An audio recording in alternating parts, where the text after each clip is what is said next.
नेपाल में एक बार फिर से हिंदू राष्ट्र की मांग तेज हो गई है।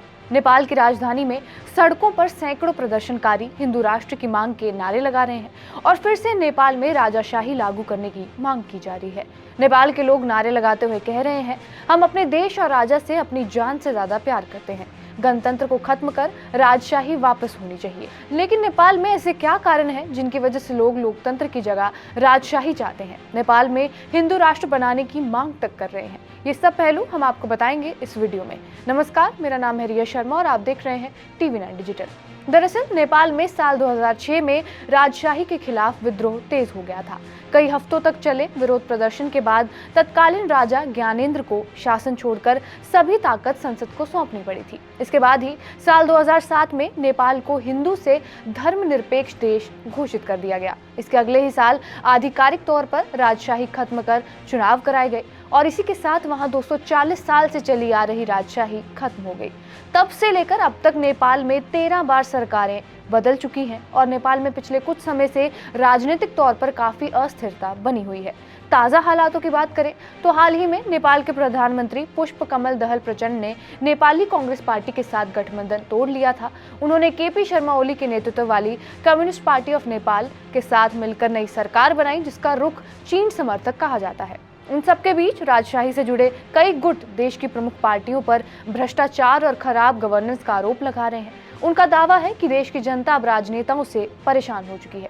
आपको बता दें कि नेपाल के आखिरी राजा ज्ञानेंद्र शाह थे, जो अब 76 साल के हैं। वो ज्यादातर सार्वजनिक जगहों पर जाने से बचते हैं। साल 2001 में नेपाल के नारायणहिटी पैलेस में तत्कालीन राजा बीरेंद्र विक्रम शाह और उनके परिवार की हत्या कर दी गई थी। इसके बाद से ही बीरेंद्र के छोटे भाई ज्ञानेंद्र को नेपाल की गद्दी पर बैठाया गया था। राजशाही जाने के बाद से ज्ञानेंद्र एक आम नागरिक की तरह रहते हैं।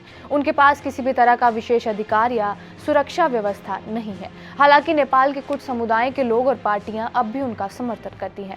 अब इनके पीछे का कारण क्या है, वो भी एक एक करके समझ लेते हैं कि क्यों इस तरह से वहां पर अव्यवस्था बनी हुई है। दरअसल नेपाल में सत्ताधारी और विपक्ष दोनों ही राजनीतिक दलों की नाकामी को लेकर लोगों में गुस्से का माहौल है। नेपाल भीषण बेरोजगारी से घिरा हुआ है, जिसने गंभीर वित्तीय संकट और खराब प्रशासन के साथ साथ सिस्टम के खिलाफ जनता का गुस्सा पैदा कर दिया है।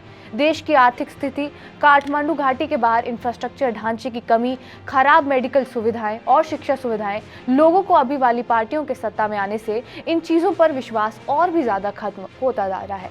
इसके अलावा पूरे देश में लाखों लोगों से उनकी मेहनत की कमाई को माइक्रो फाइनेंस कंपनियों द्वारा लूट लिया गया है, जिनको बचाने वाले राजनेता ही हैं। इन सब चीजों से परेशान होकर नेपाल की असंतुष्ट जनता ने ये मानना शुरू कर दिया है कि एक संवैधानिक राजशाही ही देश के लिए सबसे जरूरी होगी और नेपाल की ज्यादातर हिंदू आबादी राजा को भगवान विष्णु के जीवित अवतार के रूप में देखती है।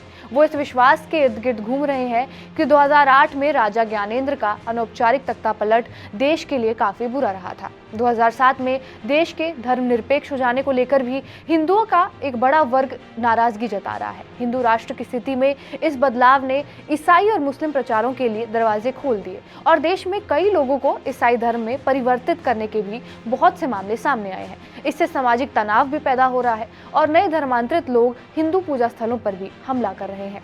ये कुछ कारण है जिसकी वजह से नेपाल को हिंदू राष्ट्र बनाने की मांग बहुत जोर पकड़ रही है। बहरहाल आपका इस वीडियो पर क्या कुछ कहना है, हमें कमेंट बॉक्स में जरूर बताएं।